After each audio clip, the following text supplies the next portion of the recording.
Okay, hopefully you can hear me all right. This is my workbench underneath my carport, and I have a few things I'd like to share. In the Zoom, there were a couple of people interested in some of my processes and some of the techniques I have. I thought I'd share.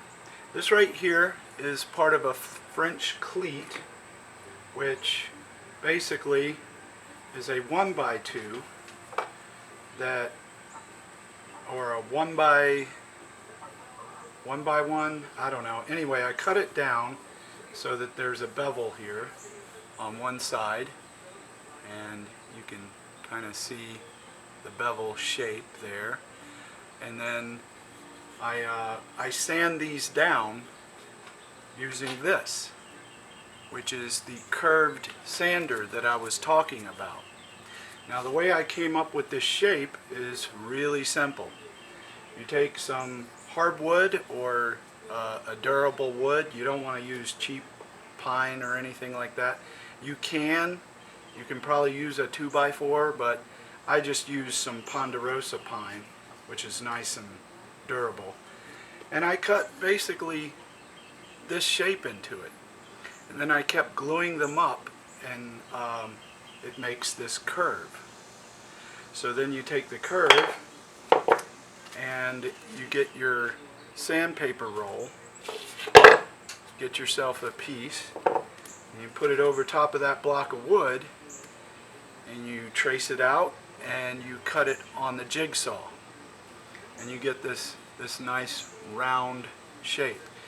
Now, it kind of helps to have the thing not go as big as the sheet that you're going to stick on there, because then you can put it over the sides like this, and then you can kind of put your thumb on it and it'll never come off. And then you can use that to take any stick and just round the corners off really easily, and it fits in your palm. I made these little kind of bumpers, strips that I put on the back of it that I screwed in, and that gives your hand something to hold on to and grip, and then you can get a lot of force on that. That's a very good way to do it. And you just stick this pad right in there and it sticks to it. You do want to seal it either with urethane or wood glue or something that's going to seal the surface so you won't pull wood splinters off, because this sticky stuff is really sticky. Anyway, that was the first tool that I wanted to show everybody. Next tool is this jig that I made for keeping the drilling process straight up and down, so that I don't need to use a drill press every time. And it also helps me to keep these pieces of wood, the spaces exactly the same. And that'll be important whenever you go to put these on your piece of wood, your frame. Boy, it's hot out here. Alright, so what you do is, after you've cut your French cleat or whatever, you make your jig so that you can just slide it in, and there are 3 holes that are evenly spaced, and then it's just a matter of taking your drill, drilling through those same holes every time. That'll give you a much straighter, cleaner cut. Now, there are a couple of things with drilling, because this back screw has to be flush. You need to get the right length of screw, because you don't want to go through your canvas on the other side. You want to go to the hardware store and find yourself the right length screw. For me, 1¼ inch is good, or anything under 1¼ inch. So it'll just go through and then stick out by about 3/8 of an inch on the other side, and that's perfect for what I'm doing. And then you can just cut up your shims. I usually go one on one side and one on the other side of my work of art, and that's enough to keep it up on the rack. Now, in terms of wood, I use oak sometimes, but mostly I use pine for the smaller pieces. I just get 2x4s and cut them down to roughly about a ½ inch. ½ inch by a ½ inch is all I need. I do have an example of a piece here. This is a ½ inch birch plywood, and on the back you can see the oak frame that I did. This one's overbuilt, and this is really solid. All this is wood glue. There are no screws, no nails, no nothing. And the way I achieve this is you need a really flat surface. And I built all my work tables are built out of old doors. I know they're really flat and they're really solid. So what I do is I place the wood glue on there. I put down the piece, and I've got these big bars of steel, and they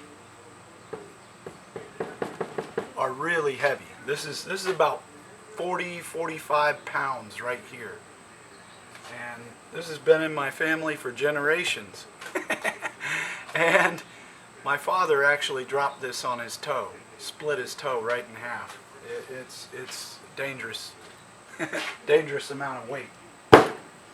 And I have some others too, some blocks of lead that I bought, and basically I place these around too, and they hold that in place while the glue dries up. I just basically place it all on there, make sure it's all good, get the squeeze out, cleaned up, and then leave it for about 2 hours, and then I can take it off, and then it's time to seal it.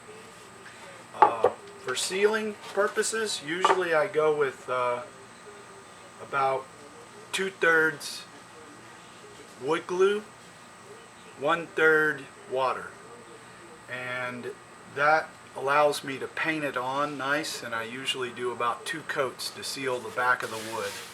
The front, I'll either go with some sealing paint and wood glue, which is basically a PVA glue. You can use white Elmer's glue and mix it in with sealing paint. That makes a good gesso.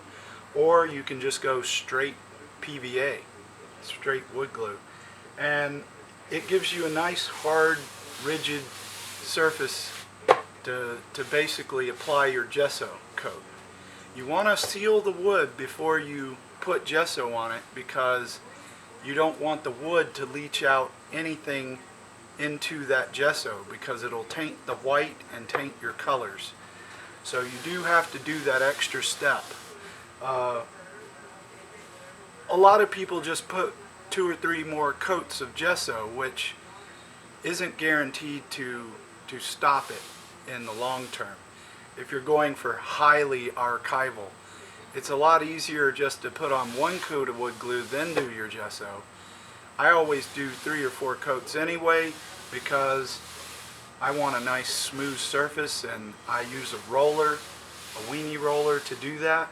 It's much faster, and then I sand it down either by hand or with an orbital. Makes pretty quick work of it.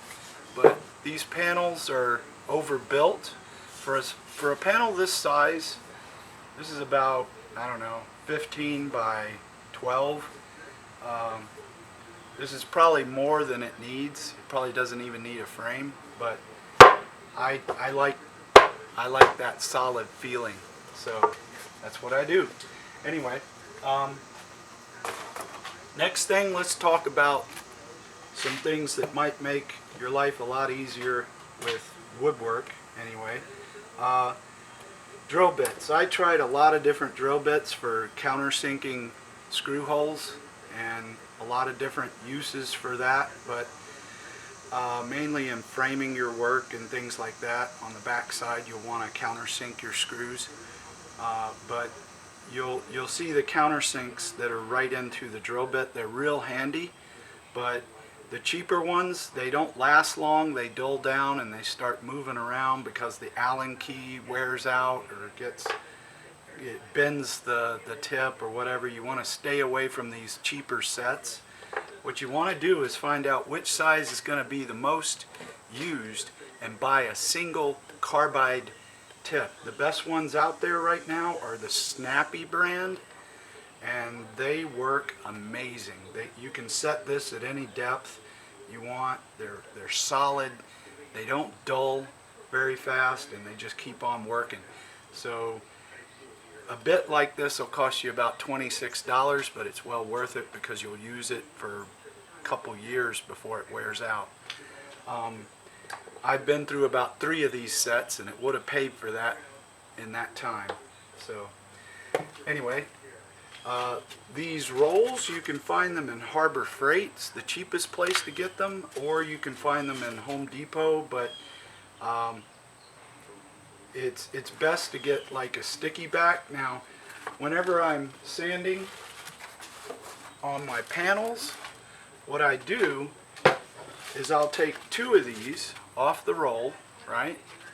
And I'll peel off the sticky stuff and I'll stick them back to back so they're the same on both sides. Or I'll take a fine grade, like a 220, and then I'll take the 120 and I'll stick those back to back. So I have 120 on one side and I have 220 on the other, and that way I can go back and forth and do my rough up and then do another coat and then do the fine on the other side. That's really handy when you're working with smaller pieces, you know, because the palm sander really it doesn't take any more time to do it by hand at that point when you're working on a 6x6 or something like that. Anyway, I think that's all that I have for right now. Thanks for watching, and I'll see you later. Hope it helped.